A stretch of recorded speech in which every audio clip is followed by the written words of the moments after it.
যাদবপুর বিশ্ববিদ্যালয়ের accessible library এবং এফএসডির যৌথ উদ্যোগে আপনারা শুনছেন কোয়ারেন্টিন রিডিংস।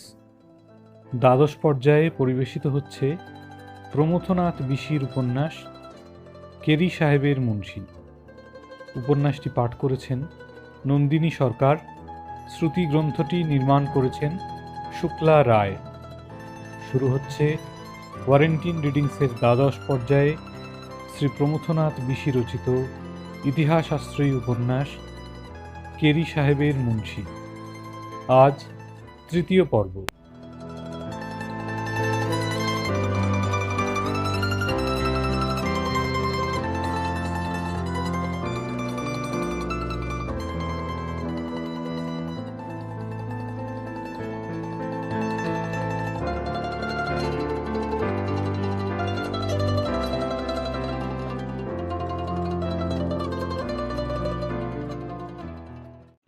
পৃষ্ঠা ৬০, অধ্যায় ১৪, পাদ্রী ও মুন্সি। পূর্বোক্ত ঘটনার পরে ৫-৭ দিন অতিবাহিত। এ কয়দিন রাম বসু কেরির সঙ্গে দেখা করতে আসতে পারেনি। বসিরহাটে তার কিছু পৈতৃক জমি জমা ছিল। হঠাৎ খবর পেয়ে সেখানে যেতে বাধ্য হয়েছিল। নথুবা নবাগত কেরিকে ছেড়ে দূরে থাকা তার স্বভাব নয়। পার্বতীকে সে বলতো, ভায়া হে, একটি কথা মনে রেখো, দুধের ভাঁড় আর পাদ্রী সাহেব, এ দুটো বস্তুকে ছাড়া রাখতে নেই। যে পারবে এসে মুখ দেবে। কিন্তু এত সতর্কতা সত্ত্বেও মাঝখানে কদিনের জন্য পাদ্রী সাহেবকে ছাড়া রাখতে সে বাধ্য হয়েছিল। ফিরে এসে দেখলে যে না, দুধের ভাঁড় যেমন ছিল তেমনি আছে, কেউ মুখ দেয়নি। আজ দুপুরবেলা স্মিথদের বাড়ির বাগানে একটি আম গাছের ছায়ায় বসে কেরি, টমাস ও রাম বসুর মধ্যে আলোচনা হচ্ছিল। তখনকার দিনে দুপুরে কলকাতা শহরে রাতের নিশুতি নামত। দেশীয় সমাজের আদর্শে নবাগত বিদেশিগণ বাংলাদেশের নিদ্রা ভরা দ্বিপ্রহরের কাছে নতি স্বীকার করেছিল। কাজী স্মিথদের বাড়িতেও নিশুতি, কিন্তু কেরি আনকোড়া নবাগন্তুক, তাই দিবানিদ্রায় অভ্যস্ত নয়। আর তার উৎসাহের ধাক্কাতে টমাস ও রাম বসুর ঘুমোবার উপায় ছিল না। শীতের মধ্যাহ্ন, অদূরসাহিত সুন্দরবনে উত্তরে হাওয়ায় মর্মর সরসর রব একটা ঘুঘু অকারণে করুণ সুরে ডেকেই চলেছে। কেরি বলল, মিস্টার মুন্সি, এই দিনটির জন্য আমি বাল্যকাল থেকে অপেক্ষা করেছিলাম। রাম বসু বলল, ডক্টর কেরি, এসব লক্ষণ সাধারণত বাল্যকালেই দেখা দিয়ে থাকে। আমাদের শাস্ত্রে আছে যে প্রহ্লাদ বাল্যকালেই ভক্তির লক্ষণ দেখিয়েছিল। তার উক্তির অনুমোদনে টমাস মাথা নাড়ল। ভাবটা এই যে এসব কথা তার অজানা নয়। পৃষ্ঠা ৬১। নিজের সমধর্ম একজনের উল্লেখে আহ্লাদিত কেরি প্রহ্লাদ শব্দটা উচ্চারণ করতে চেষ্টা করলে, কিন্তু বার দুই পেল্লা প্রলা করে ক্ষান্ত হলো। বিজাতীয় শব্দটা তার জিহ্বার পক্ষে গুরুভার। টমাস তাকে সাহায্য করতে উদ্যত হলো, কিন্তু ততক্ষণে অসহায় কেরি প্রসঙ্গান্তরে পৌঁছেছে। কেরি বলল, বাল্যকালে পলার্স পিউরি গ্রামে একটি হিদেন বালককে দেখে প্রথম আমার মনে হিদেন সমাজে খ্রিস্ট ধর্ম প্রচার করার বাসনা জাগ্রত হয়। বিস্মিত রাম বসু সাগ্রহে বলে উঠল, কি আশ্চর্য ডক্টর কেরি, আপনার জীবন বৃত্তান্তের প্রত্যেকটি ঘটনার সঙ্গে আমাদের শাস্ত্রের কেমন গাঁঠে গাঁঠে মিল। গৌতম বুদ্ধের মনেও প্রথমে একটি সন্ন্যাসীকে দেখে সংসার ত্যাগের ইচ্ছা জেগেছিল। এবারে বুদ্ধ নামোচ্চারণে কেরি সগর্বে উত্তীর্ণ হলো, বললে, ইয়েস, বুদ্ধা, তার কথা আমি পড়েছি। টমাস মাথা নাড়ল। ভাবটা আমরা বিশ্বাস করেছি। তারপর কাপ্তেন কুকের ভ্রমণ বৃত্তান্ত পড়ে জানলাম জগতে হিদেনের সংখ্যা অজস্র। তখন মনে হলো, হায়, সত্য ধর্মে দীক্ষিত না হয়ে মরলে এরা যে অনন্ত নরক ভোগ করতে বাধ্য হবে। তখনই স্থির করলাম, যাব হিদেনদের দেশে, সত্য নাম দিয়ে দূর করব তাদের নরক ভোগ। এমন সময়ে দেখো মুন্সি, করুণাময় ভগবানের কি দিব্য অভিপ্রায়। এমন সময়ে ব্রাদার টমাসের সঙ্গে পরিচয় ব্যাপটিস্ট মণ্ডলীর এক সভায়। রাম বসু স্বস্তির নিঃশ্বাস ফেলে বলে উঠল, যাক, বাঁচলাম। টমাসের সঙ্গে কেরির পরিচয়, কেরির বাক্য সমাপ্তি অথবা অনন্ত নরক ভোগের আশঙ্কা থেকে মুক্তির সম্ভাবনা, ঠিক কোন অর্থটি প্রযোজ্য রাম বসুর উক্তি সম্বন্ধে সেটা ঠিক বোঝা না গেলেও টমাস ও কেরি শেষোক্ত অর্থেই রাম বসুর উক্তিকে গ্রহণ করল। আদর্শবাদিতা ও নির্বুদ্ধিতা নিকটতম প্রতিবেশী। রাম বসু বলল, সত্য ধর্ম এদেশে প্রচার করতেই হবে, নইলে আমরা অনন্ত নরকে দগ্ধাবো। কিন্তু আসল প্রশ্ন হচ্ছে, প্রচার কার্যের কেন্দ্র কোথায় হবে, কলকাতায় না মফস্বলে? বলা বাহুল্য, রাম বসুর মনোগত অভিপ্রায় এই যে প্রচার কার্যটা কলকাতাতেই চলুক, তাহলে সকল দিক রফা পায়। কিন্তু কথাটা অত সহজে বলা চলে না, একটু ঘুরিয়ে ফিরিয়ে বলাই রীতি। পৃষ্ঠা 62।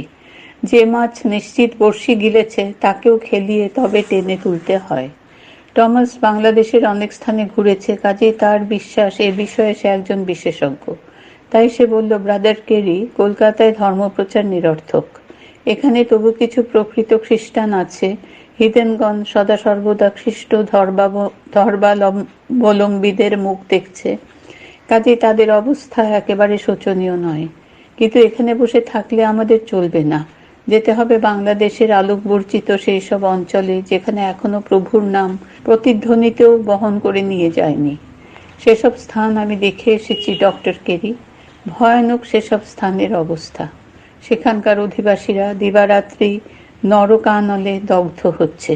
চলো ব্রাদার, অবিলম্বে সেখানে যাই।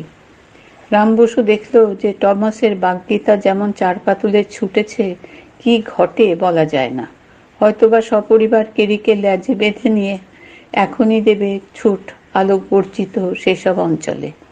তাই টমাসের ধাবমান বাকতুরঙ্গের গতিকে কত পরিমাণে শ্লথ করবার উদ্দেশ্যে রাম বসু বলল, ঠিক কথা, কিন্তু সেসব স্থান অতি দুর্গম, খাদ্যদ্রব্যের সেখানে অভাব, তার উপর আবার মারাত্মক ব্যাধি ও সাপদের বড় উপদ্রব।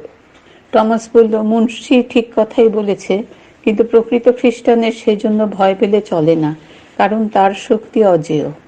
এই বলে সে তন্ময়ভাবে উঠে দাঁড়িয়ে অর্ধনিমীলিত নেত্রে করজোড়ে আবেগকম্পিত কণ্ঠে বলতে শুরু করল, প্রভু আমার পাথর, আমার কিল্লা, আমার পরিত্রাতা, প্রভু আমার তাগত, যাহাতে আমার বিশ্বাস, আমার বর্ম, আমার মুক্তির শৃঙ্গ, আমার উচ্চ মিনার। কেরি ও টমাস সমস্বরে বলে উঠল, আমেন। রাম বসু ভাবল, কি আপদ, আমি থাকতে টমাস করবে রঙ্গমঞ্চ অধিকার? দেখা যাক কে কত বড় অভিনেতা। এবারে সে প্রকাশ্যে বলল, ভালো কথা, মিস্টার টমাসের স্তোত্র আবৃত্তি শুনে মনে পড়ল যে আমিও প্রভুর বিষয়ে একটা গীত লিখেছিলাম। পৃষ্ঠা 63। কই, এনেছো সঙ্গে নাকি? বলে লাফিয়ে উঠল টমাস। কেরি স্থিরভাবে অথচ আগ্রহের সঙ্গে শুধায়, সঙ্গে আছে? রাম বসু এ কদিনের মধ্যেই কেরি ও টমাসের চরিত্রের বৈশিষ্ট্য ও পার্থক্য লক্ষ্য করেছে। বসু যার মতে কেরি ও টমাস দুজনেই ভক্ত, কিন্তু দুয়ের ভক্তি প্রকৃতিতে প্রভেদ আছে। কেরি ভক্তির খোয়াক্ষীর, অটল অচল, আর টমাস ভক্তির পাতক্ষীর, ঢেলে দেবা মাত্র নিচের দিকে প্রবাহিত হয়ে যায়। কত নিচে যায় তার সাক্ষী স্বয়ং রাম বসু। জুয়ার আড্ডা পর্যন্ত যেতে দেখেছে, এবার দেখবে ব্যবসা বাড়িতেও ভক্তি প্রবাহের ঢেউ গিয়ে ধাক্কা মারে কিনা। বসু বলল, সে গীত কি কাগজে লেখা আছে? লেখা আছে এই এখানে, বলে দেখিয়ে দিল নিজের হৃদয়টা। উৎসাহের আধিক্যে টমাস লাফিয়ে এক ধাপ কাছে এলো রাম বসুর।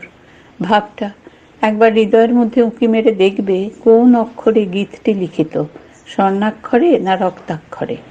হঠাৎ সংযত হয়ে উঠে দাঁড়িয়ে মুদ্রিত নেত্রে যুক্ত করে যথাযোগ্য আবেগ কম্পিত কণ্ঠে রাম বসু পূর্বলিখিত গীতটি রামায়ণ পাঠের ভঙ্গিতে ও সুরে আবৃত্তি শুরু করে দিল। ক্রমে তার দেহে স্বেদ, অশ্রু, কম্প, পুলক প্রভৃতি সাত্ত্বিক লক্ষণ দেখা দিতে শুরু করলো, আর ঝড়ের নাবিক যেমন আশা ভরা আগ্রহে চাপমান যন্ত্রটার দিকে একদৃষ্টে তাকিয়ে থাকে, তেমনি ভাবে কেরি ও টমাস রাম বসুর মুখমণ্ডলের দিকে তাকিয়ে রইল। টমাস ভাবল, আহা, আমার কবে এমন তন্ময় অবস্থা হবে? কেরি ভাবল, এ লোকটা সত্য ধর্ম গ্রহণ করলে অনেক কাজ হয়। কবিতা আবৃত্তি শেষ করে বসল, তখনও তার ভক্তির ঘোর কাটেনি, তাই নির্বাক হয়ে রইল, আর গড়াতে লাগলো তার চোখের কোণে জল। কেরি শুধালো, মুন্সিজি, তুমি কেন সত্য ধর্ম গ্রহণে বিলম্ব করছো? মুন্সি কপালে হাত ঠেকিয়ে বলল, নসিব পাদ্রী সাহেব, নসিব। কতবার রাত্রে স্বপ্ন দেখেছি প্রভু যীশু খ্রিস্ট এসে আদেশ করছেন, ওরে আমার মেষ শিশু, আমার পালে এসে ভর্তি হ। তবে কেন বিলম্ব? পৃষ্ঠা 64। সেই সঙ্গে তিনি অন্য একটি আদেশও যে করেছেন, কালীঘাটের ওই পৌত্তলিক মন্দিরের পাশে আমার স্ত্রী গির্জা গড়ে তোল, সেখানে হবে তোর দীক্ষা। কেরি ও টমাস ঠিক এমন একটি কঠিন আদেশের জন্য প্রস্তুত ছিল না, তবু বিশ্বাস না করে উপায় নেই, কারণ একই শ্রীমুখের স্বপ্নাদেশ, দ্বিতীয়ত আদিষ্ট ব্যক্তির চোখের কোণে এখনো যে জলের রেখা। তাছাড়া মুন্সি বলে আমার ধর্মান্ধ পৌত্তলিক আত্মীয় স্বজনের অত্যাচার। তোমাকে মারপিট করে নাকি? করে না আবার? এই দেখো, বলে পিঠে একটা ক্ষতচিহ্ন দেখায় বসু। কিছুদিন আগে ফোড়া হয়েছিল তারই দাগ। কেরি বলে, তুমি নালিশ করো না কেন? কি বলছেন পাদ্রী সাহেব? আমার প্রভু কি তার হত্যাকারীদের বিরুদ্ধে নালিশ করেছিলেন? আমি সেই দিব্য মেষপালকের পদাঙ্ক অনুসরণ করে কেবল বলি, পিতা, ওদের ক্ষমা করো, ওরা জানে না ওরা কি করেছে। নিজের হঠকারিতায় কেরি ও টমাস অনুতপ্ত হয়ে বলে, পিতা, আমাদের ক্ষমা করো। তারপর কেরি শুধালো, এখন তাহলে কর্তব্য কি? টমাস বলে, কর্তব্য তো প্রভু কর্তৃক নির্দিষ্ট, অন্যরূপ করবার সাধ্য কি আমাদের? তবে সেই কথাই ঠিক, কলকাতা শহরেই কেন্দ্র করব ধর্মপ্রচারের, আর একটু স্থির হয়ে বসতে পারলেই মুন্সির কাছে ফার্সি ও বাংলা ভাষা শিখতে শুরু করব। বসু বলে, বাসস্থানের কথাটাও আমি ভেবে দেখেছি। শহরেই মানিকতলা বলে একটা পাড়া আছে, সেখানে নীলু দত্ত নামে আছে আমার এক ব্যবসায়ী বন্ধু। লোকটা ঘোরতর পৌত্তলিকতা বিরোধী, তার উপর আবার আমার মতোই প্রায় প্রভুর কাছে স্বপ্নাদেশ পেয়ে থাকে। সেদিন আপনার জন্য বাড়ি ঠিক করবার উদ্দেশ্যে তার কাছে গিয়ে শুনলাম যে সে রাত্রিবেলাতে স্বপ্ন দেখেছে প্রভু যেন বলছেন, ওরে বাছা, মাঠের মধ্যে হারিয়ে ফেলেছি আমার এক অবোধ মেষ শিশু, শিগগির তাকে খুঁজে বাড়িতে নিয়ে আয়। এই সব স্বপ্নাদেশের অর্থ সে খুঁজে পাচ্ছিল না। এমন সময় আমি আপনার জন্য বাড়ির প্রসঙ্গ তুললাম, অমনি সে বলে উঠল, এই তো পাওয়া গেছে স্বপ্নের অর্থ। পৃষ্ঠা 65। তবে পাদ্রী কেরি সাহেবই হচ্ছে সেই হারানো মেষ শিশু, অবশ্য নিয়ে আসতে হবে তাকে আমার ঘরে। তখন নীলু বলে চলে রাম বসু, মানিকতলায় আমার একটা বাড়ি আছে, সেটিতে নিয়ে এসে রাখো ডক্টর কেরিকে। ভাড়া? সর্বনাশ, প্রভু যাকে আদেশ দিয়ে পাঠিয়েছেন তার কাছ থেকে নেব ভাড়া? এই বলে সে কাটসিস ডাং কিনা জিপ কাটে। কেরি আঁতকে উঠে বলে, কাটসিস ডাং কেন? And all for nothing. Thomas বুঝিয়ে দেয় যে বাংলা ইডিয়ামের অর্থ বলে ওর মধ্যে কাটাকাটি রক্তপাত কিছুই নেই। কেরি আশ্বস্ত হয়, বলে, তবে সেই কথাই ভালো, একদিন ভক্ত নীলুকে নিয়ে এসো, বাড়ির ব্যাপারটা শীঘ্র স্থির করে ফেলা যাক, কারণ তোমাদের যখন সকলের ইচ্ছা, টমাস মনে করিয়ে দেয়, আর প্রভুরও যখন আদেশ। কেরি বাক্য শেষ করে, কলকাতা শহরেই ধর্মপ্রচারের কেন্দ্র স্থাপন করা যাক। রাম বসু বলে ওঠে, প্রভু, তোমার কৃপা এখানে নতুন জেরুজালেম প্রতিষ্ঠিত হবে। মনে মনে বলে, মা কালী, তোমার আশীর্বাদে ওদের খ্রিস্ট আর খ্রিস্টানের নিকুচি করে ছাড়ব। তুমি একটু সবুর করে দেখো না মা, কি হেনস্থা ওদের করে ছাড়ি। কলকাতায় প্রচার কেন্দ্র করবার আরো কত সুবিধা যখন সে বোঝাতে উদ্যত হবে, তখন হঠাৎ ফেলিক্স ছুটে এসে বলল, বাবা, শিগগির এসো, মা মূর্ছা গিয়েছে। মূর্ছা গিয়েছে? তিনজনে চমকে উঠে দাঁড়ায়। কেরি ও টমাস ব্যস্ত সমস্ত হয়ে বাড়ির ভেতরে প্রবেশ করে। রাম বসু ভেতরে গেল না, বাগানের মধ্যেই পায়চারি করতে করতে মনে মনে বলতে লাগলো, মা, বেটির মূর্ছার ভাঙিও না মা, ওই বেটি যত কুয়ের গোড়া। পৃষ্ঠা 66। ওরই টানে কেরির মন কলকাতা ছাড়বার জন্য উসখুস করছে। দোহাই মা, মূর্ছা পর্যন্ত যখন নিয়েছ, আর একটু টেনে নিয়ে যাও, সকল ল্যাঠা সমূলে চুকে যাক। এমনি কত কি বলতে বলতে সে একাকী পায়চারি করতে লাগলো। পৃষ্ঠা 66, অধ্যায় 15, কেটির কি হলো। কেরি ও টমাস ঘরে ঢুকে দেখলো যে ডরথি কোচের উপর মূর্ছিত হয়ে পড়ে আছে। লিজা তার নাকের কাছে ধরে রয়েছে স্মেলিং সল্টের শিশি। আয়া প্রকাণ্ড একখানা পাখা নিয়ে মাথায় বাতাস করছে, আর জন অদূরে চেয়ারের উপর মাথায় হাত দিয়ে বিষণ্ণ মুখে উপবিষ্ট। বুড়ো জর্জ স্মিথ হতবুদ্ধি হয়ে দাঁড়িয়েছিল। কেরিকে দেখা মাত্র দৌড়ে এসে বলল, ডক্টর কেরি, আমি নিতান্ত দুঃখিত যে এমন অঘটন ঘটল। কেরি বলল, আপনি দুঃখিত হবেন না, ডরথির মাঝে মাঝে এমন হয়ে থাকে, এখনই সব ঠিক হয়ে যাবে। কিন্তু কেটিকে দেখছি না কেন? তার উচিত ছিল এসে সেবা করা, সে জানে এরকম সময়ে কি করতে হয়। কেটির নাম শুনে জন উঠে নীরবে কক্ষ পরিত্যাগ করে বেরিয়ে গেল। জর্জ স্মিথ বলল, তারই জন্য এই বিপদটি ঘটেছে। আপনি পাশের ঘরে আসুন, সব বলছি। বিস্মিত কেরি ও টমাস জর্জকে অনুসরণ করে পাশের ঘরে গেল। কেরি বলল, আমি খুব বিস্মিত ও উদ্বিগ্ন। কি হয়েছে, খুলে বলুন। কেটি ও জন চাঁদপাল ঘাটেই পরস্পরকে আপনার বলে চিহ্নিত করে নিয়েছিল, আর তারপর থেকে দিবারাত্রির অনেকটা সময় একত্র যাপন করত। ঘাট থেকে ঘরে আসবার পথে জন প্রতিশ্রুতি দিয়েছিল যে কেটিকে নিয়ে সুন্দরবনে বেড়াতে যাবে, আর সুন্দরী গাছের বনের অনুবাদ করে জন তাকে শুনিয়েছিল যে ফরেস্ট অফ বিউটিফুল উইমেন। জন প্রতিশ্রুতি ভুলেনি।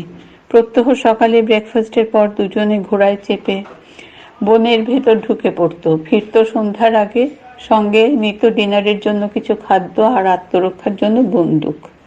পৃষ্ঠা 67। লিজা বলতো, কি জন, বনটা কেমন লাগছে? জন বলতো, প্রায় ইডেন উদ্যানের মতো।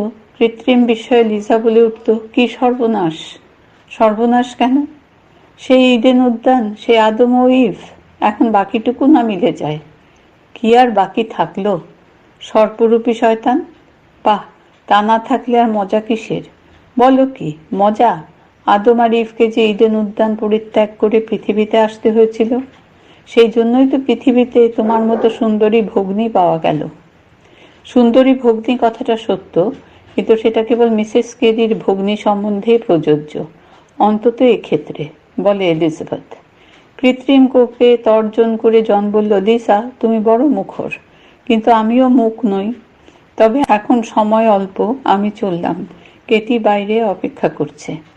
কেটির অপ্রত্যাশিত সৌভাগ্যে লিসার বুকে দীর্ঘশ্বাস ফুলে ফুলে উঠত, কিন্তু সহোদরের সৌভাগ্য বলে তা পুঞ্জীভূত রূপে বাইরে না এসে মনের মধ্যেই যেত বিলীন হয়ে। সে বলতো, যাও, কিন্তু সাবধানে যাতায়াত করো। ভয়টা কিসের? শয়তানরূপী সাপের? শুধু সাপটাই বা কি কম ভয়ঙ্কর? এসব হাস্য পরিহাসের সময়ে কেউ জানত না যে লিসার ঠাট্টা মর্মান্তিক বাস্তব রূপ গ্রহণ করবে। সুন্দরবন ইডেন উদ্যান না হতে পারে, তাই বলে এখানে শয়তানরূপী সর্প থাকবে না এমন কোনো কথা নেই। জন ও কেটি বনের মধ্যে দূর দূরান্তে চলে যায়, বড় বড় গাছ, কালো কালো ছায়া, সরু সুঁড়ি পথ। দুজনের ঘোড়া যথেচ্ছ চলে, ওরা পথ দেখে না, গল্পে তন্ময় হয়ে থাকে। ভ্রমণ যেখানে উপলক্ষ, লক্ষ্য স্থির রাখবার সেখানে কি প্রয়োজন? যখন বেলা বাড়ে, খিদে পায়, ঘোড়া বেঁধে রেখে দুজনে ঘাসের ওপর বসে, এক পাত্র থেকে খাদ্য ভাগ করে নিয়ে খায়, একটু বিশ্রাম করে, সারাদিন বনে বনে কাটিয়ে সন্ধে ফিরে আসে। পৃষ্ঠা 68। লিজার সুধায়, জন, তোমাদের ক্লান্তি বোধ হয় না? ক্লান্তি বলে একটা শব্দ অভিধানে থাকলেও প্রেমিকের অভিজ্ঞতায় একেবারেই নেই। তাই ওই শব্দটা শুনে জন চমকে উঠল, যেন শব্দটা প্রথম শুনল। কিছু বলতে হয়, তাই বলল, কই না তো। একদিন জন ও কেটি উপস্থিত হলো দুর্গাপুর বলে ছোট এক গ্রামে। সেখানে পরিচয় ঘটল মসিয়ে দুবোয়া বলে এক ফরাসি ভদ্রলোকের সঙ্গে। লোকটা সভ্যতার প্রান্তে বনের মধ্যে অনেককাল বাসা বেঁধেছে। সুন্দরবনের মোম, মধু, হরিণের চামড়া প্রভৃতি পণ্য কেনে শহরে চালান দেয়, ওই তার ব্যবসা। দুবুয়া তাদের দুজনকে সাদরে অভ্যর্থনা করলো, দুপুরবেলা ডিনারে ভুরি ভোজন করালো, আর পুনরায় আসবে প্রতিশ্রুতি আদায় করে নিল তাদের কাছে। দুবুয়া অবিবাহিত। জনের সাংসারিক ভূদর্শিতা যথোচিত হলে এমন লোকের বাড়িতে কেটিকে নিয়ে দ্বিতীয়বার পদার্পণ করত না। কিন্তু জন অভিজ্ঞতায় কিশোর, বয়সে তরুণ, প্রেমে যুবক, তাই অন্ধ। তার বোঝা উচিত ছিল দুবুয়া ও তার মতোই নারী দুর্ভিক্ষ জগতের মানুষ। দিব্যদৃষ্টি থাকলে বুঝতে বিলম্ব হতো না যে ইংরেজ যুবকের জন্য মাঝবয়সী ফরাসির আকস্মিক আকর্ষণের কারণ তৃতীয় কোনো বস্তুতে নিহিত, সেটি দুর্ভিক্ষের অন্নপিণ্ড। আর ভূভুক্ষিত কিং ন করতি পাপম, এমন পরপর 3 দিন দুবুয়ার আতিথ্য গ্রহণ চলল। জন অবশ্য প্রসঙ্গত লিজাকে দুবুয়ার আতিথ্যের কথা জানিয়েছিল, কিন্তু সেটা এমনি অবান্তর ভাবে বলেছিল যে বিষয়ের গুরুত্ব লিজার মনে ওঠেনি। তাছাড়া কেটিকে প্রশ্ন করেও কিছু জানতে পারেনি। জন যদি বা দু চার কথা বলল, কেটি ও প্রসঙ্গে একেবারেই নীরব। তাই লিজা মনের মধ্যে দুবুয়া প্রসঙ্গকে মোটেই আমল দেয়নি। চতুর্থ দিন দুপুরবেলা দুবুয়ার গৃহে ডিনার যথাবিধি সমাপ্ত হলো। পাশের ঘরে কেটে গেল বিশ্রাম করতে। জন ও দুবুয়া ড্রয়িং রুমে বসে পান ও গল্পগুজব করতে থাকলো। তারপর বিকেলবেলা ফিরবার সময় হলে জন বলল, মসিয়ে দুবুয়া, এবার কেটিকে খবর দাও, এখনই বেরোতে হবে। আর বিলম্ব হলে ফিরতে অন্ধকার হয়ে যাবে। আজ চাঁদ উঠবে অনেক রাতে। দুবুয়া বলল, তুমি অপেক্ষা করো, আমি খবর পাঠাচ্ছি। পৃষ্ঠা 69। এই বলে সে ভিতরে গেল। জন গেল বাইরে, যেখানে ঘোড়া দুটি অপেক্ষা করছিল। কিছুক্ষণ পরে দুবুয়া একাকী বেরিয়ে এলো। জন শুধালো, কেটি কোথায়? দুবুয়া বলল, মিস প্ল্যাকেট বলে পাঠালো যে সে তোমার সঙ্গে যাবে না, এখানেই থাকবে। বিস্মিত জন বললে, মসিয়ে দুবুয়া, এ পরিহাস আদৌ সময়োচিত নয়। দুবুয়া বলল, এটা সময়োচিত এবং আদৌ পরিহাস নয়। তার মানে? সর্পবৎ মসৃণ শয়তানবৎ স্মিত মুখ দুবুয়া বলল, তার মানে মিস প্ল্যাকেট স্থির করেছে যে আমার ঘরণী হয়ে আমাকে কৃতার্থ করবে। জন গর্জন করে উঠল, মিথ্যে কথা, তুমি তাকে গুম করেছ, আমি ভিতরে যাব। সে ভিতরে প্রবেশ করতে উদ্যত হলে দুবুয়া দ্বার রোধ করে দাঁড়ালো, বলল, নিতান্ত দুঃখিত যে অতিথিকে বাধা দিতে হলো। নিরুপায় জন বলে উঠল, মসিয়ে দুবুয়া, আই ডিমান্ড স্যাটিসফ্যাকশন। ওর অলঙ্কারচ্যুত অর্থ জন দুবুয়ার সঙ্গে ডুয়েল লড়তে চায়। দুবুয়া মৃদু হেসে বলল, আবার দুঃখিত মিস্টার জন, আমি তোমাকে কৃতজ্ঞতা পাশে বদ্ধ করতে পারলাম না। কেন, শুনতে পারি কি? অবশ্যই। মসিয়ে ভলতেয়ার বলেছেন, ডুয়েল ছেলে মানুষই ব্যাপার। তোমার মসিয়ে ভলতেয়ার চুলোয় যাক। কেউ কেউ সন্দেহ করে যে তার চেয়ে অনেক বেশি তপ্ত জায়গায় মসিয়ে ভলতেয়ার গিয়েছে। এত উত্তেজনার মধ্যেও দুবুয়ার মৃদু হাসিটি অবিকল থাকে, লোপ পায় না। ওই হাসি দেখেই জনের গা আরো বেশি জ্বালা করে ওঠে। সে বলে ওঠে, তুমি কাপুরুষ। আবার মসিয়ে ভলতেয়ারের কথার উত্তর দিতে হলো, 16 টাকা মাইনের সেপাইগুলোকে যদি সেকেন্দার শাহ মনে করে বীরপুরুষ ভাবো, তবে স্বীকার করছি যে আমি সত্যি সে দলের নই। পৃষ্ঠা 70। তুমি সেই দলের যারা মরতে ভয় পায়। ও কথাটাও মিথ্যে নয়। মিস প্ল্যাকেটের সৌন্দর্য প্রেমের স্বাদ গ্রহণ না করে আমি মরতে কেন, স্বর্গেও যেতে রাজি নই। ব্যঙ্গের সুরে জন শুধালো, এটাও কি তোমার মসিয়ে ভলতেয়ারের কথা? প্রত্যেক কাণ্ডজ্ঞান সম্পন্ন ব্যক্তি তার উক্তির প্রতিধ্বনি করছে না কেবল প্রেম মুগ্ধ ছেলে মানুষ ও জন বুল। তোমার ভলতেয়ারকে পাঠিয়ে দেব শয়তানের কাছে। তার প্রয়োজন হবে না মিস্টার স্মিথ, মসিয়ে নিজেই শয়তানকে পাঠিয়ে দিয়েছে তোমার কাছে। কই? তোমার সম্মুখে সশরীরে উপস্থিত এই দিন ভৃত্য দুবুয়া ফরাসি প্রথায় কায়দা মাফিক বাউ করল। আচ্ছা, আজ চললাম, কিন্তু এবারে ফিরে আসবো সসৈন্য, নিয়ে যাব মিস প্ল্যাকেটকে। সেটুকু কষ্ট স্বীকার করবার আবশ্যক হবে না। শিগগির তোমাদের সঙ্গে গিয়ে আমরা দেখা করব, মসিয়ে ও মাদাম দুবুয়া। তুমি জাহান্নামে যাও। মিস্টার স্মিথ, তুমি আমার অতিথি। তাছাড়া তোমার কৃপাতেই মিস প্ল্যাকেটকে পেলাম। তোমাকে অভিশাপ দিতে চাই না, কাজেই শুভকামনা জানাচ্ছি। মিস প্ল্যাকেট হীন স্বর্গে গিয়ে তুমি যেন নিরাপদে পৌঁছতে পারো। জন বুঝলো আর কথা কাটাকাটি বাহুল্য। সে ঘোড়ায় চড়ে রওনা হয়ে গেল। দুবুয়া চিৎকার করে বলল, আরেকটা ঘোড়া পড়ে রইল যে, ওটা দিয়ে গেলাম মিস প্ল্যাকেটের ডাউরি।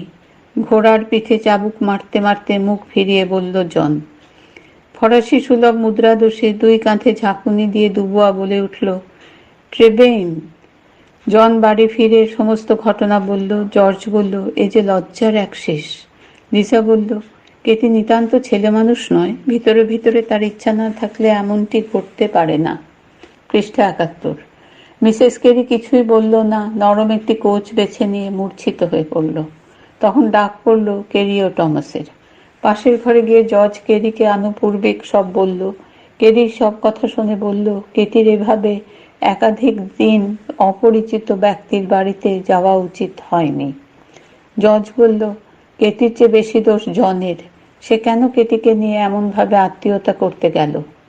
সেজন্য দণ্ডও সে পাচ্ছে। দোষের তুলনায় দণ্ড কিছুই নয়। এমন সময় লিজা এসে খবর দিল যে মিসেস কেরির মূর্ছা ভঙ্গ হয়েছে, তোমাদের ডাকছে। কেরি ও জর্জ মিসেস কেরির কাছে উপস্থিত হলো। স্বামীকে দেখে শখে দেশে বলে উঠল, কি দেশেই না এনেছ? কেটিকে হরণ করেছে, এবার আমাকে হরণ করবার পালা। কিন্তু স্বামীর মুখ চোখে সমর্থন বা আশঙ্কার ছাপ না দেখে বলে উঠল, পাষাণের হাতে পড়েছি। তারপর বলল, মাথাটা আবার কেমন করছে। লিজা ডার্লিং, আমার স্মেলিং সল্টের শিশিটা নাকের কাছে ধরো তো। বলে একটা বালিশ জুত করে নিয়ে মিসেস কেরি পুনরায় মূর্ছিত হয়ে পড়ল। মিসেস কেরির অপহৃত হওয়ার আশঙ্কায় এত দুঃখের মধ্যেও টমাসের হাসি পেল। সে তাড়াতাড়ি বেরিয়ে গিয়ে উপস্থিত হলো রাম বসুর কাছে। তাকে সব খবর দিল, দিয়ে জিজ্ঞাসা করলো, মুন্সি, কিছুক্ষণ আগে আমাদের উক্তির সঙ্গে তোমাদের পৌরাণিক ঘটনার সাদৃশ্য দেখাচ্ছিলে। কেটি হরণের অনুরূপ তোমাদের পুরাণে কিছু আছে কি? আছে বই কি। রুক্মিণী হরণ, সেটা আবার কি? আরেকদিন বুঝিয়ে বলবো। আর মিসেস কেরির আশঙ্কা, পৃষ্ঠা 72। ও বেটি তো জমের অরুচি, মানে ডেথস ডিসলাইক। ওকে হরণ করবে কার এমন বুকের পাটা? তার কথায় টমাস হেসে উঠল। রাম বসু বলল, তাহলে আজ যাই। টমাস চাপা গলায় বলল, সেই যে কোথায় নিয়ে যাবে বলেছিলে, সে কথাটা ভুলো না। রাম বসু বলল, ডক্টর টমাস, তোমাকে তো যেখানে সেখানে নিয়ে যেতে পারি না। নিকি বাইজি নামে লখনৌ নগরের এক ডান্সিং গার্লের আসবার কথা আছে। সে এসে পৌঁছলে তোমাকে অবশ্যই নিয়ে যাব। কিন্তু কথাটা যেন কেরির কানে না ওঠে। আরে রাম, এসব কাজে গোপনীয়তা রক্ষা করতে হয়, তা কি আমি জানি নে? রাম বসু বিদায় হয়ে গেলে টমাস আবার ভেতরে গেল। সে রাত্রে জন কিছুই আহার করল না। কেটির সংবাদ দেওয়া ছাড়া অন্য কথাও বলেনি।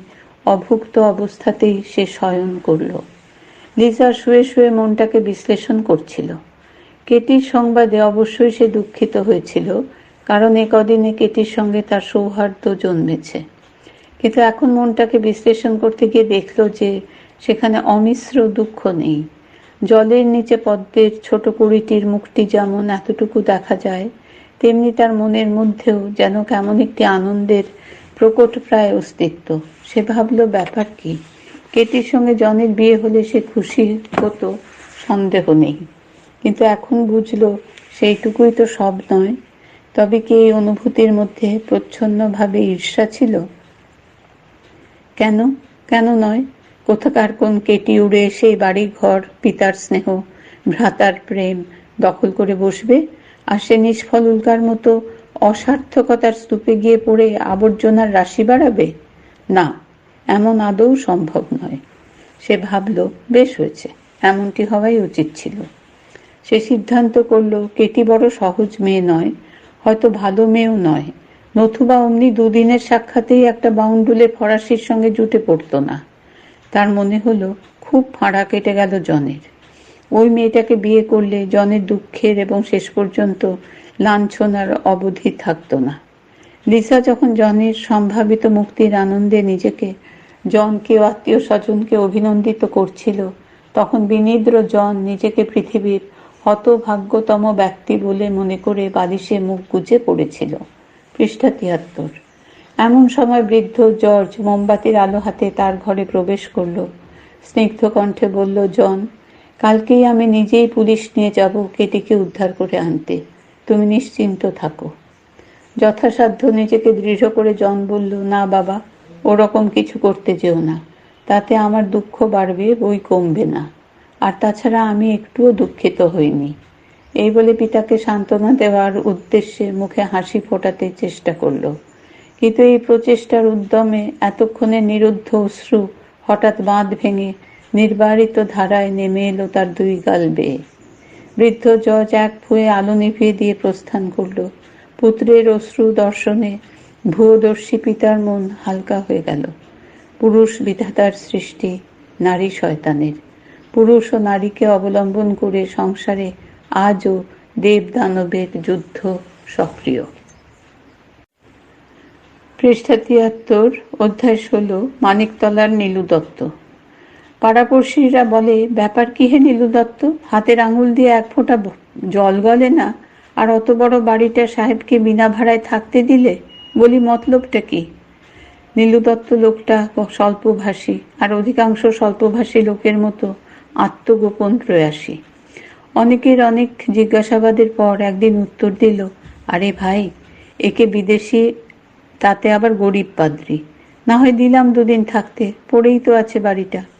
পড়শিরা বলে, ওহে দত্ত, অনেক মোহর পড়েই তো আছে তোমার সিন্ধুকে, কই দাও দেখি দুদিনের জন্য আমাদের। তাদের কথা শুনে নীলু নীরবে হাসে। পৃষ্ঠা ৭৪। নীলু দত্ত হঠাৎ ধনী। কোম্পানির প্রথম আমলে ব্যবসা করে হঠাৎ কিছু টাকা করে ফেলে। ওইটুকুতে তার শ্রম ও বুদ্ধির আবশ্যক হয়েছিল। তারপর সে রইল নিষ্ক্রিয়, তার টাকা হয়ে উঠল সক্রিয়। নদীর স্রোত ও টাকার স্রোত একই নিয়মের অধীন।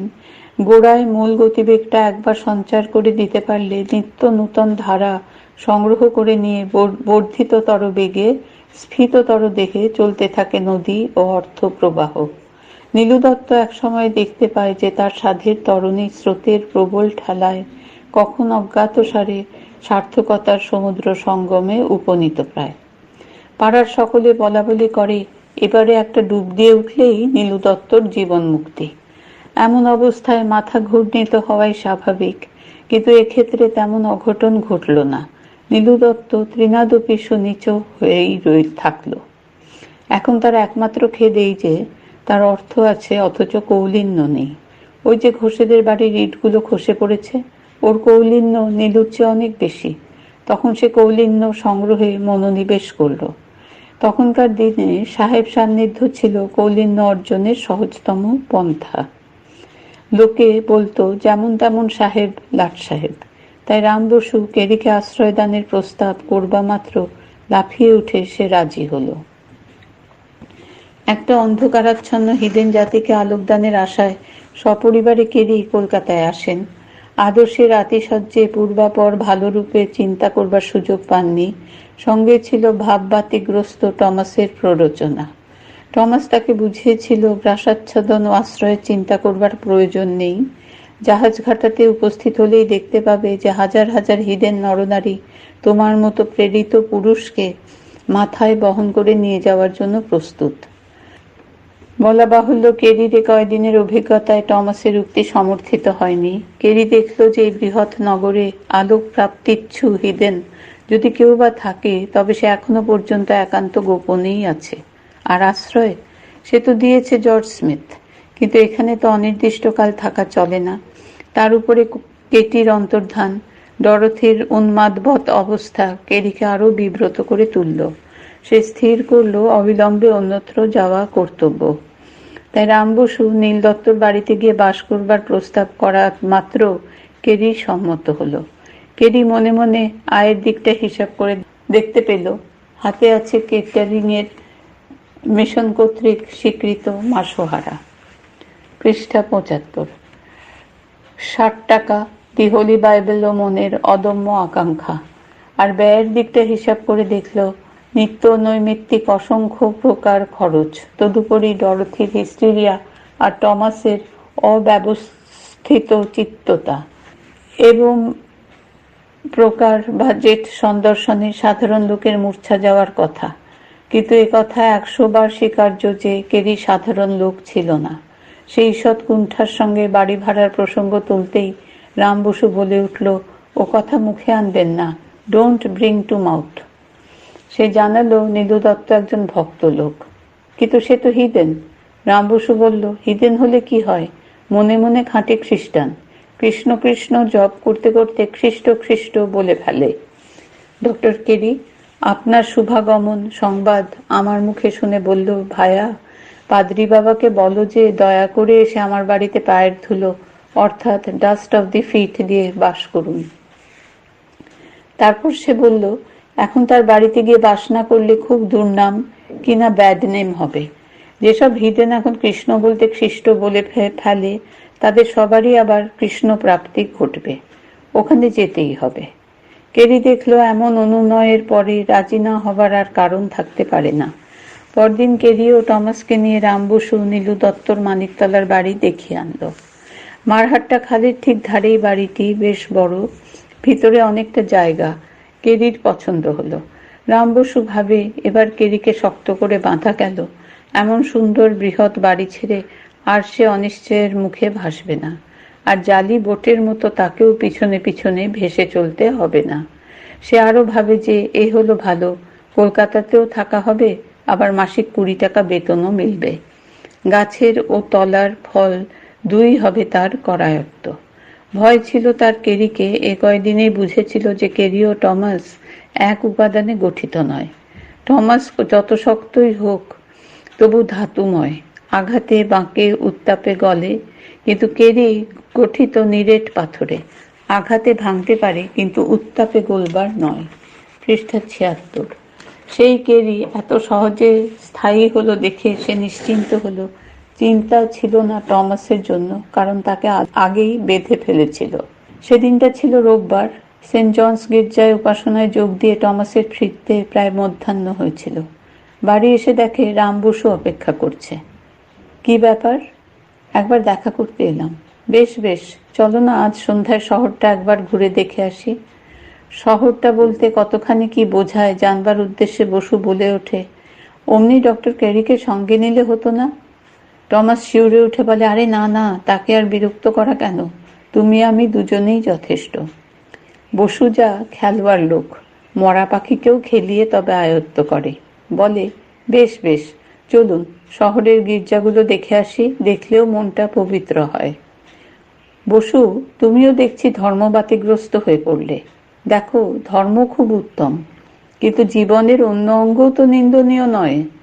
বসু নিতান্ত জিজ্ঞাসুর মতো শুধায়, এ বিষয়ে প্রভু যীশুখ্রিস্ট কি বলেন? Give unto Caesar what is Caesar's. তবে দেখছো যে সিজারের সম্পত্তি প্রভু অস্বীকার করেন না। রাম বসু ছাড়ে না, বলে, প্রভু স্বীকার করলেও ডক্টর কেরি বোধহয় স্বীকার করবেন না। আরে তাকে একসঙ্গে ধর্মের শেয়ালে আর জ্ঞানের বাঘে আক্রমণ করেছে। শেয়ালের হাত থেকে যদি রক্ষা করা যায়, বাঘের হাত থেকে রক্ষা করবে কে? সারাদিন অভিধান, ব্যাকরণ প্রভৃতি নিয়ে মশগুল হয়ে পড়ে আছে। সারাদিন কি ওইসব ভালো লাগে? তুমিই বলো না। মানুষ তো একটু ফুর্তি করতেও চায়। চায় বই কি ডক্টর টমাস। তবে চলো আজ সন্ধ্যায় ঘুরে আসা যাক। সন্ধেবেলা রাম বসু টমাসকে এক জুয়ার আড্ডায় নিয়ে গেল। দুজনে যখন বেরিয়ে এলো, টমাস একেবারে গজভুক্ত কপিত্থবৎ শূন্য। পৃষ্ঠা 77। টমাস কপাল চাপড়ে বলে উঠল, বসু, আমি নিঃস্ব হলাম। বসু বলল, ক্ষতি কি? স্বয়ং প্রভু যে নির্দেশ দিয়েছেন, give unto Caesar what is Caesar's, ও ছাই গিয়েছে, ভালোই হয়েছে। টমাস প্রভুর নির্দেশনায় খুব বেশি সান্ত্বনা পায় না। বলে, প্রভুর পক্ষে বলা সহজ, তিনি ছিলেন সন্ন্যাসী, আমি যে গৃহী। গৃহ নেই, গৃহিণী নেই, কেমন গৃহী? বসু, গৃহ আর গৃহিণী দুই মনে। চালচুলো না থাকলেও, জরু গরু না থাকলেও অধিকাংশ মানুষই গৃহী। তারপরে একটু থেমে থেকে শুধায়, তোমার জানা কোনো মানি লেন্ডার আছে? রাম বসুর মধ্যস্থতায় গঙ্গারাম সরকার মাত্র 25 টাকা সুদে টমাসকে টাকা ধার দেয়। সে আভূমিনত সেলাম করে জানায় যে সরকারি কর্মচারী হলে সুদটা কিছু কম হতো। কিন্তু বলে টমাস, আমরা যে আরো বড় সরকারের কর্মচারী, পাদ্রী, প্রভুর প্রেরিত। এবারে গঙ্গারাম আকাশের দিকে তাকিয়ে একটা নমস্কার করে, বোধ করি পূর্বোক্ত প্রভুর উদ্দেশ্যেই। তারপর বলে, পাদ্রী সাহেবের কথা যথার্থ, কিন্তু কি জানেন, এসব বৈষয়িক ব্যাপারে প্রভুর কর্মচারীর চেয়ে কোম্পানির কর্মচারীর গুরুত্ব বেশি। তারপর টমাসকে খুশি করবার আশায় বলে, কোনো রকম জামিন না রেখে যে আপনাকে টাকা দিলাম, তার কারণ আপনার সাদা চামড়া। রাম বসু বলে, ওর চেয়ে বড় জামিন আর কি হতে পারে? ওটা যে আস্ত একটা রূপোর খনি, কিনা সিলভার মাইন। টমাসের ধারণা হলো যে মস্ত একটা রসিকতা হয়ে গেল, তাই একবার হাসবার চেষ্টা করলো, কিন্তু 25 টাকা মনের মধ্যে খোঁচা দিতে থাকায় হাসিটি তেমন প্রকট হলো না। একটি মাত্র শর্ত রইল যে টাকা শোধ না হওয়া পর্যন্ত টমাস কলকাতা ছাড়তে পারবে না। সেকালে ইংরেজরা, বিশেষ কোম্পানির ইংরেজ চাকরেরা দেশি মহাজনের কাছে এমনভাবে বাঁধা পড়ত যে তাদের আর নড়বার চড়বার শক্তি থাকত না। পৃষ্ঠা ৭৮। নবাগত তরুণ রাইটার, পরবর্তীকালের সিভিলিয়ান গণ পিতৃ শাসনের কুপদক থেকে এখানে এসে পড়ত যথেচ্ছাচারিতার মহাসমুদ্রে। এদেশের মাটিতে পা দিয়েই উচ্ছৃঙ্খলার চৌঘুড়ি হাঁকাতে শুরু করত। কিন্তু টাকা, কোম্পানির তনখায় প্রাসাচ্ছাদন চলাই দায়, অতিরিক্ত খরচ যোগায় কে? যোগাত এসব মহাজন। কিন্তু মহাজনদের টাকার সূত্র কে? রাইটারগণই সূত্র। কলকাতায় শিক্ষানবিশি পর্ব সমাধা করে জেলার ভার নিয়ে মফস্বলে যেতেই বেরুতো তাদের অতিরিক্ত খানগত খাত। উৎকোচ, প্রজাপীড়ন, দুর্বিচার প্রভৃতির মূল এখানে। অল্পকালের মধ্যে দেনা শোধ করে দিয়ে মহাপ্রভুরা প্রভূত অর্থ সঞ্চয় করে স্বদেশে ফিরে যেত। ভারতীয় জাদুদণ্ডের স্পর্শে জুড়িগাড়ি, বাড়িঘর, লাট ঘরানা, পত্নী ও পার্লামেন্টের আসন প্রভৃতি জুটতে বিলম্ব হতো না।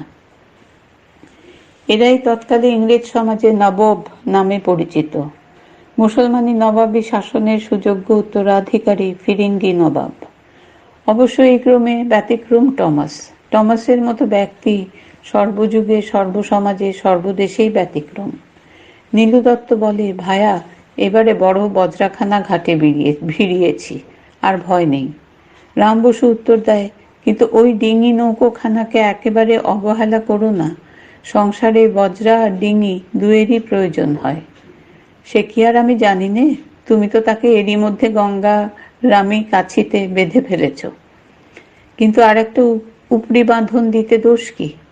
কি করতে চাও শুনি? তখন রাম বসু আরম্ভ করে, অনেককাল টমাসের সঙ্গ করছি, দেখছি যে প্রভু যীশুখ্রিস্টের উপরে ওর যত টান, মেরি ম্যাগডালেনের ওপর টান তার চেয়ে কিছু বেশি। নীলু দত্ত শুধায়, সে বেটা আবার কে? গোড়ায় ছিল খানকি, পরে প্রভুর কৃপায় হলো মস্ত তপস্বিনী। সব খানকিরই দেখছি এক ধারা। তা তুমি এত কথা জানলে কোথায়? বাইবেল পড়ে। পড়ো দত্ত মশাই, এই বইটা পড়ো, জাত যাবে না, অনেক কেচ্ছা জানতে পাবে। পৃষ্ঠা ৭৯। এসব কেচ্ছা আছে নাকি বইখানায়?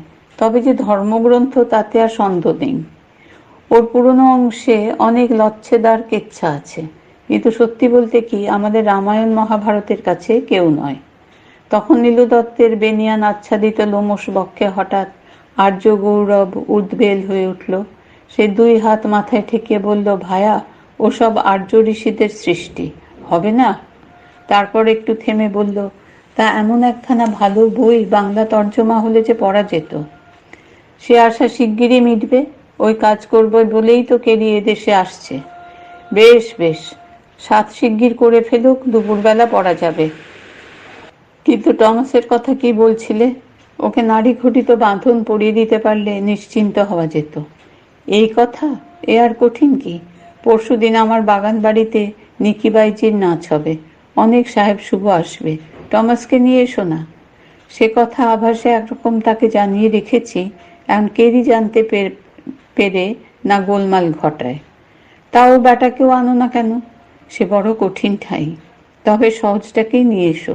কিন্তু নিকির মতো বনেদি বাইজি কি ওই বুড়ো পাদ্রির উপর ন্যাক নজর দেবে? রাম বসু বলে, ভয় করো না, সে কাজ আমি অন্য লোককে দিয়ে করিয়ে নেব। টুস্কিকে নিয়ে আসবো। নিজেদের প্রত্যুৎপন্ন মতিত্বের গৌরবে স্ফীত নীলু বলে, এবারে দেখা যাক ও ব্যাটারাই আমাদের খিরিস্তান করে না আমরাই ওদের জেন্টু করি। রাম বসু বলে, দত্তমশাই, আর দেরি করব না, তাড়াতাড়ি গিয়ে শুভ সংবাদটা টমাসকে শুনিয়ে আসি। নীলু বলল, পরশু সন্ধেবেলা, শনিবার।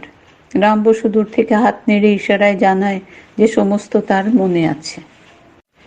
পৃষ্ঠা ৮০। অধ্যায় ১৭, নিকিবাইজি ব্র্যাকেটে কোয়েশ্চেন মার্ক। দোতলার হল ঘরটায় নাচ চলছে। বারান্দার এক কোণে অন্ধকারে দাঁড়িয়ে নীলু দত্ত রাম বসু কথা বলছিল। রাম বসু বলে, দত্তমশাই, টুস্কিকে যে নিকি বলে চালিয়ে দিলে যদি ধরা পড়ে যায়? পাগল হলে ভায়া? মদের এমন ঢালাও বন্দোবস্ত করেছি যে টুস্কি নিকিতে তফাৎ বোঝা দূরে থাক, মোহর শিকিতে তফাৎ করবার ক্ষমতাও আর ওদের নেই। ওই শোনো। একটা নাচের অন্তে বিজাতীয় কণ্ঠে উল্লাস হুঙ্কার উঠল, bravo, Catalini of the east. Nilu Dutta বলল, দেখলে তো কাণ্ডখানা, ওদের কি আর হুঁশ আছে? ওই যে মাথায় ঢুকিয়ে দেওয়া হয়েছে নিকি বাইজি, ব্যাস। এখন যদি পাড়ার খেন্তি বুড়িও এসে নাচে তবু সে নিকি। Bravo Nikki, my darling.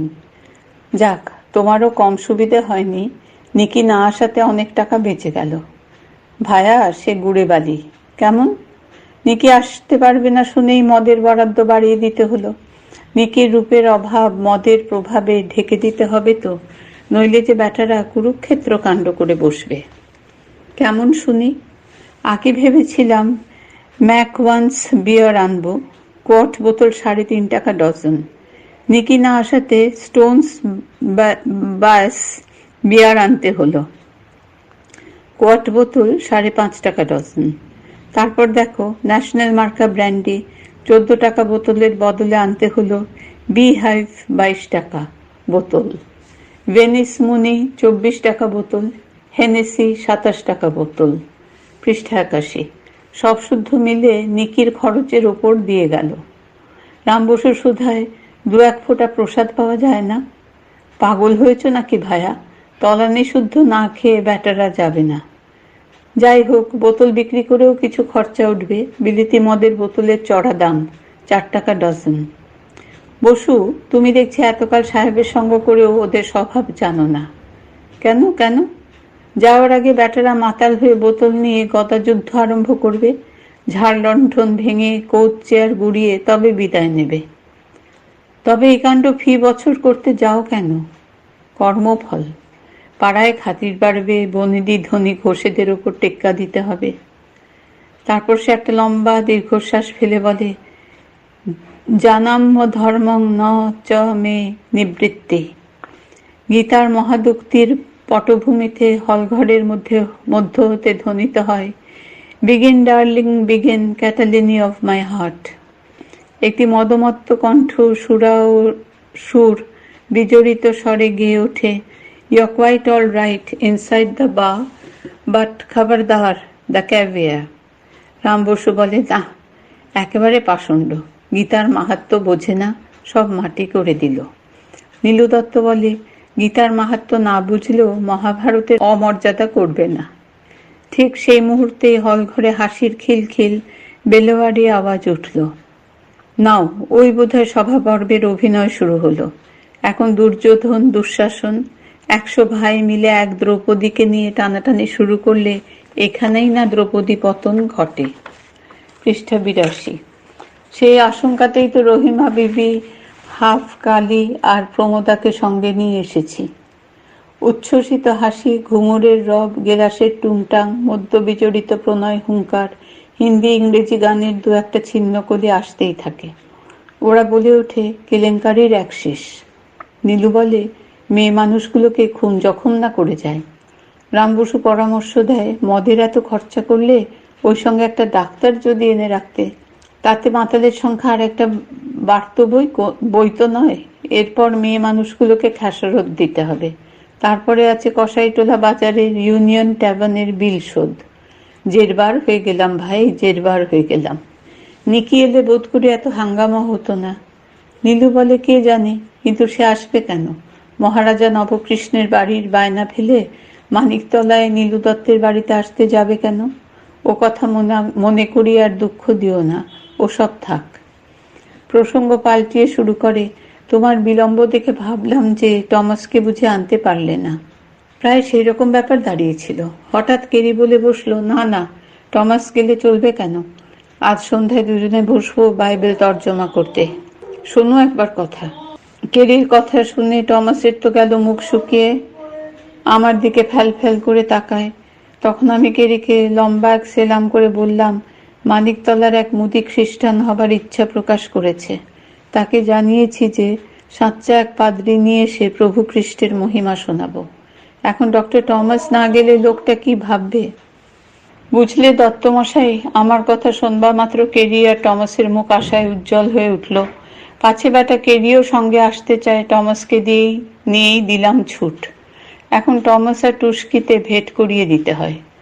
সেটা মহাপ্রস্থানিক পর্বের আগে, স্ত্রী পর্বে। টুস্কিকে সব শিখিয়ে পড়িয়ে এনেছ তো? পৃষ্ঠা 83। টুস্কিকে শেখাতে হয় না, সে তোমাকে আমাকে সকলকে শেখাতে পারে। চলো তবে একবার খানার ঘরটা দেখে আসি সব ঠিক আছে কিনা। হ্যাঁ, দেবতার ভোগে ত্রুটি হওয়া কিছু নয়। দেবতাকে ভয় না করলেও চলে, এরা যে ব্রহ্মদত্তী, একটু কোথাও ভুলচুক হলে ঘাড় মুটকে সর্বনাশ করে দেবে। তবে এগুলোকে ডাকো কেন? লোকে বেতাল সিদ্ধ হতে চায় কেন? দুজনে খানার ব্যবস্থা পরিদর্শনের উদ্দেশ্যে প্রস্থান করল। সেকালে নীলু দত্তর মতো অভাজনের বাড়িতে সুপ্রচুর খানাপিনার লোভেও ইংরেজ পদার্পণ করত না। তবে এরা কারা? কলকাতার ইংরেজ সমাজের প্রত্যন্ততম প্রান্তে কোট প্যান্ট হ্যাটধারী ইংরেজি ভাষী যে এক মিশ্র ফিরিঙ্গি সমাজ গড়ে উঠেছিল, এরা তাদেরই সুযোগ্য প্রতিনিধি। ইংল্যান্ডের সঙ্গে এদের অধিকাংশেরই সম্বন্ধ জনশ্রুতি যোগে। দু চারজন খাঁটি ইংরেজও আছে। দেউলিয়া হওয়া বা ওই জাতীয় কারণে খাঁটি স্বদেশী সমাজে অপাংতেয় হয়ে তারা এখন এদের গোষ্ঠীভুক্ত হয়েছে। টমাসকেই একমাত্র খাস ইংরেজ বলা চলে। মোট কথা, নীলু দত্ত ভারতীয় সমাজের যে স্তরভুক্ত, তার অতিথিরাও ইংরেজ সমাজে প্রায় সেই স্তরের। এইখানেই ভগবানের সমদর্শিতা। তিনি ভক্ত ও ভক্তির পাত্র এক ছাঁচে ঢালাই করে থাকেন, যাতে ভক্তির পাত্র না বলতে পারে ভক্ত পেলাম না, আবার ভক্ত না বলতে পারে ভক্তির পাত্র জুটল না। ভগবান যখন নিতান্ত কুৎসিত কালো মেয়ে গড়েন, তখন সেই সঙ্গে অনুরূপ রুচি দিয়ে একটি পুরুষ গড়তেও ভোলেন না। কেবল কালো কুৎসিত বলে কোনো মেয়ের বিয়ে হলো না এমন তো শুনিনি। বাজারে টাটকা মাছ ও পচা দুই আমদানি হয়, বাজার শেষ হয়ে গেলে দেখা যায় যে দুই উঠে গেছে।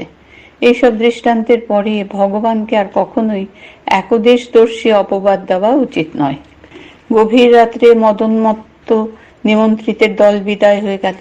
বলা বাহুল্য, সকলকেই লোকের সাহায্যে ঠেলে ঠুলে গাড়ি, পালকি, তানজাম প্রভৃতি যানবাহনে তুলে দিতে হলো। নীলু দত্ত মদের বরাদ্দ এমন সুপ্রচুর করেছিল যে ঝাড়লণ্ঠন ভাঙবার শক্তি আর তাদের অবশিষ্ট ছিল না। ভাঙাচোরার পালা গেলাস ও বোতলের উপর দিয়েই গেল। পৃষ্ঠা 84। নীলু বলল, মদের খরচা বাড়িয়ে ঝাড়লণ্ঠনের খরচা বাঁচালাম। বাকি রইল কেবল টমাস, তাকে নিয়ে যাবে রাম বসু। এই ব্যবস্থার কারণ স্বতন্ত্র, আর শীঘ্রই তা প্রকাশ পেল। হলঘরটা একটা কৌচের উপর হেলায়িত দেহে আসীন ছিল টমাস। হঠাৎ টুস্কি কাছে গিয়ে তাকে জড়িয়ে ধরে করুণভাবে বলে উঠল, টমাস সাহেব, তুমি আমার খসম, তুমি নাকি আমাকে ছেড়ে যাবে? টমাস এইরকম ব্যবহারের জন্য প্রস্তুত ছিল না। নাচের সময়ে আর সকলের মতো সেও টুস্কিকে সুপ্রসিদ্ধ নিকি মনে করে বাহবা দিয়েছিল। ঘাগরা ওড়নার রহস্যাবৃত সৌন্দর্যে মুগ্ধ হয়েছিল। তার সুরাস্খলিত পা দুখানার তালে তালে নিজেকে নর্তিত করেছিল। কিন্তু সেই নিকি যে তাকে হঠাৎ এমন আপন মনে করেছে তা কল্পনায় আসেনি। টুস্কির কথায় হঠাৎ কি উত্তর দেবে ভেবে পেল না। টুস্কি তার গলায় জড়িয়ে ধরে বলে উঠল, তুমি চলে গেলে আমার জান বেরিয়ে যাবে, তুমি জানা না বধের পাপে পড়বে। এবার আর কিছু না বললে চলে না, তাই টমাস বলল, না না, আমি কোথায় যাব? টুস্কি এবারে অঝরে চোখের জল ছেড়ে দিল। বলল, মানিক আমার, মানিক তলায় থাকবে কেন? মদনমোহন তলায় আমার বাড়ি কি নেই? এসো এসো, আমার আর একটু কাছে এসো। এই বলে একটু টান দিতেই পাকা ফলটির মতো টমাস ধপ করে মেঝেতে পড়ে গেল। টমাস দেখল টুস্কির চোখে জল। সে তার ওড়না দিয়ে চোখের জল মুছিয়ে দিয়ে বলল, নিকি ডিয়ার, তোমার বাড়িতেই থাকবার ইচ্ছা, কিন্তু ওই কেরির জন্য তা সম্ভব হবে না। কেরি তোমার কে? সেই মুখ পোড়া অর্থাৎ বার্ন্ট ফেস তোমার কে? টুস্কি রাম বসুর কৃপায় দু চারটি ইংরেজি কথা শিখেছিল। টুস্কির প্রেমাতিশয্যে টমাস একেবারে ভেঙে পড়ল। রুদ্ধ আবেগে বলে উঠল, কেউ নয়, কেউ নয় নিকি, তুমি আমার সব। তবে 3 সত্যি করো, অর্থাৎ 3 ট্রুথ বলে যে আমাকে ছেড়ে যাবে না।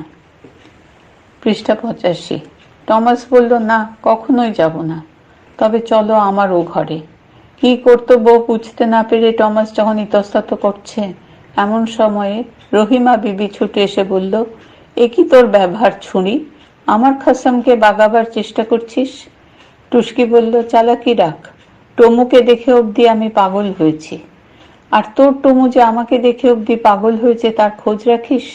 নাচের সময় আমার দিকে তাকিয়ে এমনি ভাবে সে চোখ মারছিল বলে সলল দৃষ্টি নিক্ষেপের অভিনয় করে দেখালো। যত বড় মুখ নয় তত বড় কথা বলে টুস্কি মারল রহিমাকে এক ধাক্কা। তার ফলে রহিমা এসে জড়িয়ে ধরল টমাসকে। রহিমা ও টুস্কির মধ্যে টমাসকে নিয়ে টানাটানির প্রতিযোগিতা পড়ে গেল। তখন সেই বিষম সংকটকালে টমাসের মনে পড়ে গেল অগতির গতি অনাথের নাথ ভগবানকে। সে নতজানু হয়ে করজোড়ে আবৃত্তি শুরু করল, প্রভু আমার প্রার্থনা শ্রবণ করো, শত্রুর কবল হইতে আমার জীবন রক্ষা করো, দুষ্টের মন্ত্রণা হইতে আমাকে রক্ষা করো, অন্যায়কারীগণের আক্রমণ হইতে আমাকে রক্ষা করো। টমাস বাংলা ভাষাতেই আবৃত্তি করছিল, বোধ করি শত্রু অন্যায়কারীগণের মনে বিবেক জাগ্রত করবার আশাতেই। নতজানু যুক্তকর টমাস প্রার্থনা করে আর রহিমা আর টুস্কি সেই প্রার্থনার তালে তালে তার দুই গালে চুম্বন করে। পাপের আক্রমণ ও সেই পাপ নিরোধ প্রচেষ্টার এমন উজ্জ্বল দৃষ্টান্ত জগতের ধর্মসাহিত্যে অসম্ভব না হলেও নিতান্ত বিরল। টমাস গদগদ কণ্ঠে আবৃত্তি করে, তোমার ভৎসনায় তাহারা পলাইল, তোমার বজ্রের আদেশে তাহারা প্রস্থান করিল, তাহারা পাহাড়ের চূড়ায় উঠিল, তাহারা গভীর উপত্যকায় নামিয়া বিধি নির্দিষ্ট স্থানে চলিয়া গেল। শেষোক্ত প্রার্থনা শুনে টুস্কি বলে উঠল, দুঃখ কেন খসম আমার সঙ্গে চলো, এমন পাহাড়ের চূড়া দেখাবো যার চেয়ে উঁচু নেই, এমন গভীর উপত্যকা দেখাবো যার চেয়ে নিচু নেই, আর সেই স্থানে নিয়ে যাব যা একমাত্র তোমার জন্যই বিধি নির্দিষ্ট। পৃষ্ঠা 86। কিলো ছুরি, পারবি তুই? শেষোক্ত বাক্য রহিমার উদ্দেশ্যে। টমাস টুস্কি দুজনেই দেখল যে প্রচণ্ড হাসির আবেগে রহিমা ঘরময় লুটোচ্ছে। টুস্কি বলল, দেখলে তো টমাস সাহেব, পারবে না বলে এখন সরে পড়েছে। বটে রে, সরে পড়েছি? এই বলে রহিমা ওড়নাখানা কোমরে জড়িয়ে রণংদেহী মূর্তিতে উঠে দাঁড়ালো। টুস্কিও পশ্চাৎপদ হবার নয়, সেও ওড়না কোমরে জড়িয়ে বলল, আয় দেখি। সে যুযুধানদয়ের ভীমবল্লভ মূর্তির দিকে তাকিয়ে টমাস দেখল দুজনেই পর্বত চূড়ার অধিকারিণী। ভয়ে তার প্রাণ উড়ে গেল। হঠাৎ সে লাফিয়ে উঠে মুন্সি মুন্সি বলে রাম বসুর উদ্দেশ্যে সবেগে প্রস্থান করল। টুস্কি ও রহিমা, মেরি জান কোথায় যাও, খসম আমার, পালাও কেন, চিৎকার করতে করতে ছুটল স্খলিত পদ পলায়ন পর টমাসের পিছু পিছু। না, বোসজার সঙ্গে পালিয়েছে বলতে বলতে তারা ফিরে এলো। এবারে রহিমা শুধালো, হাঁড়ি টুস্কি, ব্যাপারটা কি? রহিমা ষড়যন্ত্রের কিছু জানতো না। টুস্কি বুঝিয়ে বলতে সে আরেক দফা হেসে উঠল। তারপরে শুধালো, কিন্তু সত্যি থাকবে কি, না নেশা কাটলে সাহেবও শিকলি কাটবে? কাটবে না বলেই মনে হচ্ছে, দেখা যাক কতদূর কি হয়। এমন সময়ে রহিমা বিবি সবিস্ময়ে চিৎকার করে উঠল, ও আবার কি ঢং রে প্রমোদা? হাম প্রমোদা নেই হ্যায়, হাম কর্নেল জবরজং প্রিংলি সাহেব হায়। দুজনে দেখে প্রমোদা কোথা থেকে একটা পুরনো জঙ্গি কর্তা সংগ্রহ করে পড়েছে। মাথায় দিয়েছে পালক গোজা জঙ্গি টুপি, পড়েছে 8 প্যান্টুলুন আর মুখ রাঙিয়ে দিয়েছে সাদা লালে মেশানো রঙে। পৃষ্ঠা 87। দুজনে একসঙ্গে শুধায়, ও আবার কি ছিরি? ছিরি বিচ্ছিরি মত বল, आओ बीवी लोग, कर्नल साहब को साथ बॉल डांस करने पड़ेगा। এতক্ষণে তারা বুঝলো যে আজকের পালা শেষ হয়নি, এবারে সাহেবী নাচের নকলে নাচ চলবে। এতে তারা মোটেই বিস্মিত হলো না, কেননা তখনকার দিনে বাই নাচের অন্তে সাহেব বিবিগণ প্রস্থান করলে নর্তকীগণ নিজেদের মধ্যে সাহেবী নাচের অনুকরণ দেখিয়ে কৌতুক অনুভব করত। প্রমোদা রহিমাকে লক্ষ্য করে বলল, आओ बीबी, तुम्हारा साथ डांस करेगा। রহিমা বলল, তবে দাঁড়াও কর্নেল সাহেব, আমি আগে বিবি সেজে নিই। এই বলে যথাসাধ্য ফিরিঙ্গি রমণীর সাজে সজ্জিত হয়ে সে গিয়ে দাঁড়ালো প্রমোদার কাছে। অমনি প্রমোদা তার কোমর জড়িয়ে ধরে পুনর্দমে ঘুরফাক খেয়ে শুরু করে দিল বল ডান্সের প্রবল অনুকরণ। তবলচি ও বাজিয়েরা অনেকক্ষণ চলে গিয়েছিল, তাই টুস্কি বলে উঠল, বাজনা না হলে কি ভাই জমে?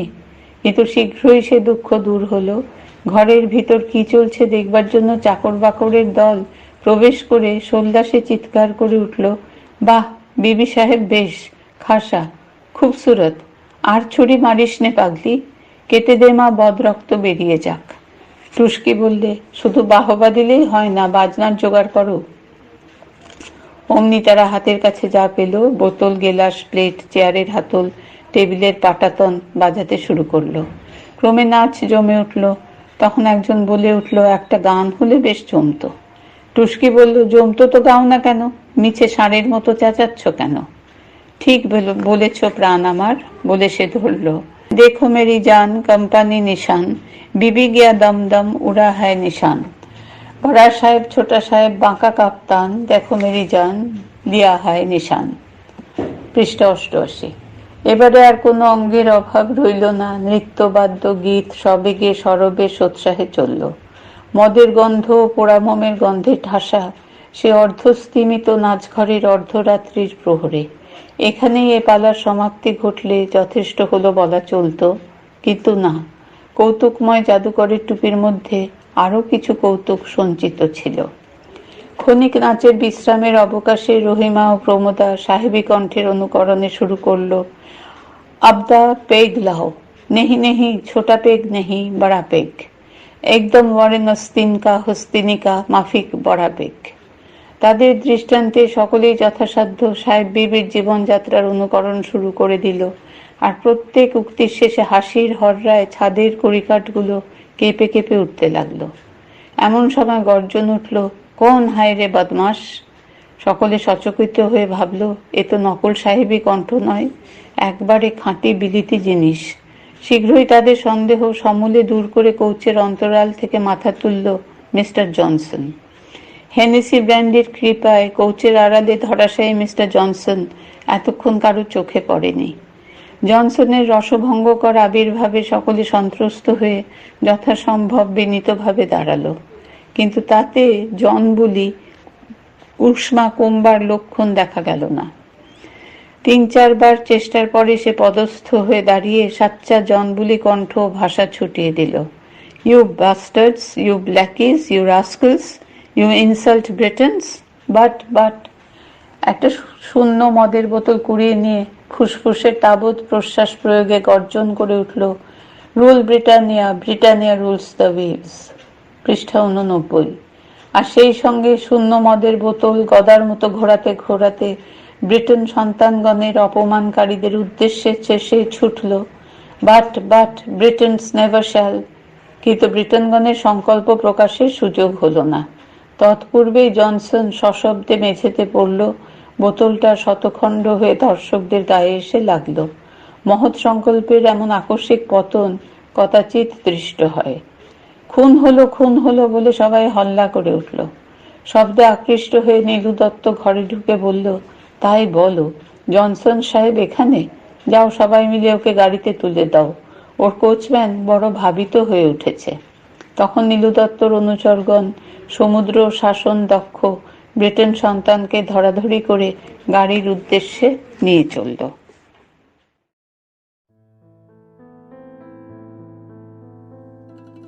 শুনছিলেন শ্রী প্রমথনাথ বিশি রচিত কেরি সাহেবের মুন্সি উপন্যাসটির আজকের পর্ব। গ্রন্থ পাঠে নন্দিনী সরকার, শ্রুতিগ্রন্থ নির্মাণে শুক্লা রায়।